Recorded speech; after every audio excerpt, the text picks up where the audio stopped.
Again, I was on television saying that bin Laden's a CIA asset and looks like he'll attack New York. Saying, call Washington, tell them to call off the attack.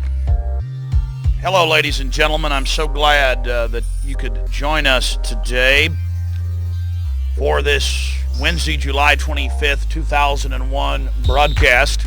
Tyranny is enveloping the globe, and the United States is a shining jewel the globalists want to bring down, and they will use terrorism as the pretext to get it done. So that's coming up in the second half of the show.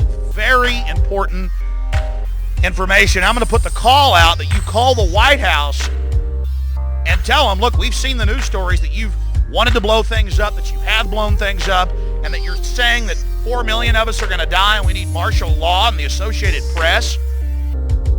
And one of your little drills you had.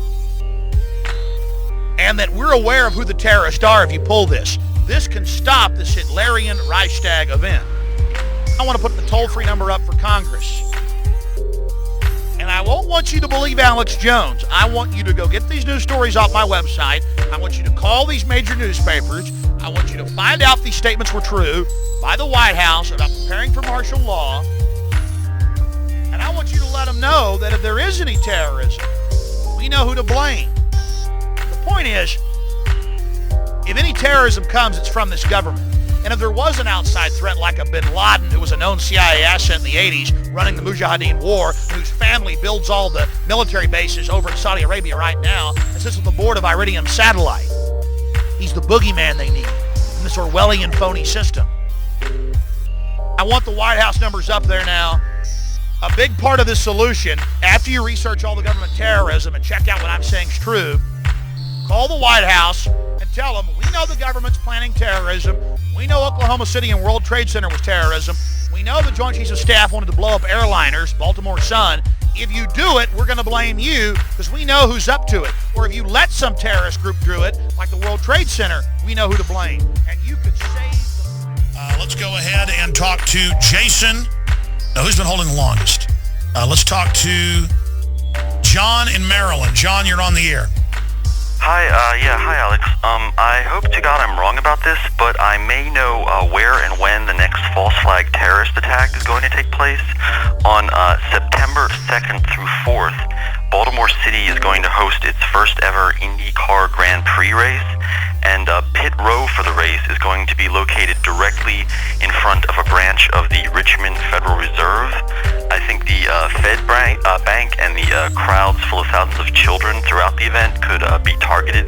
Also, well, that's right, because I've said when they target a Fed bank, when the Federal Reserve shareholders target themselves, they will try to target kids. And there's not usually children at the Federal Reserve building. So look for the bombs to be in the daycare area, just like Oklahoma City. They really like to kill kids.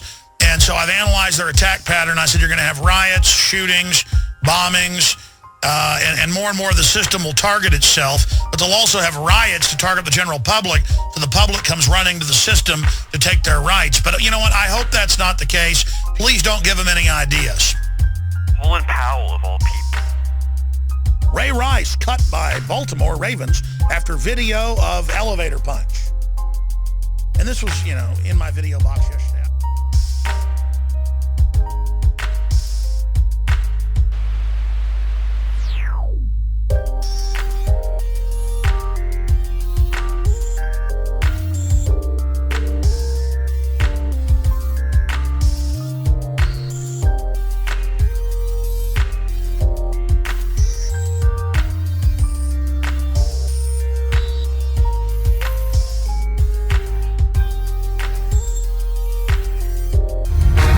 Jam in as many phone calls as we can here. Steve, thanks for holding her on the air. Alex? Yes, sir.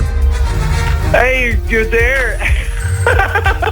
Hey, man, according to my NRA calendar, the 11th is Patriot Day. What do you got to say about that?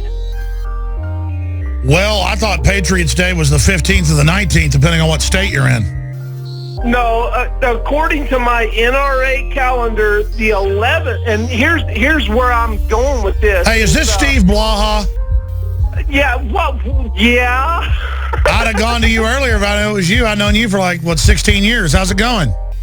No, it's been longer than that, actually. But anyway, here's where I'm going with that, man. You know how radical 911 was?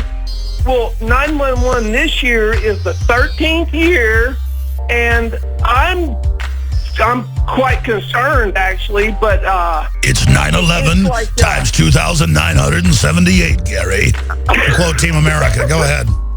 The football game is tomorrow night. You know, the first Thursday night game, it's Pittsburgh and Philadelphia, and I'm worried about all these missing airplanes and shit. I can see something so spectacular that there's an airplane landing in the middle of the airplane, in the field, That's the only way the globalists could pull something off more spectacular than 9/11 would be to fly one into a football game live.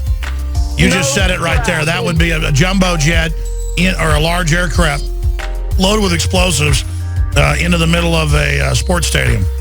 Say 13 years past the original, and that's what I'm saying. So well, we had Benghazi on 9/11, Steve. Hey, man, do you still live out in West Texas? I'm in Abilene. Yeah. I'm 3 miles from Dyess Air Force Base.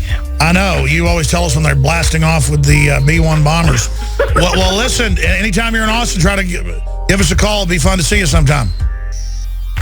Thank you, Alex. I love you, bro. See you later. Yeah, he's come down and helped on the Access TV show like in 1997 and stuff. He's a really funny guy. He's fun. We went out and had dinner a lot. He's a fun guy to have dinner with.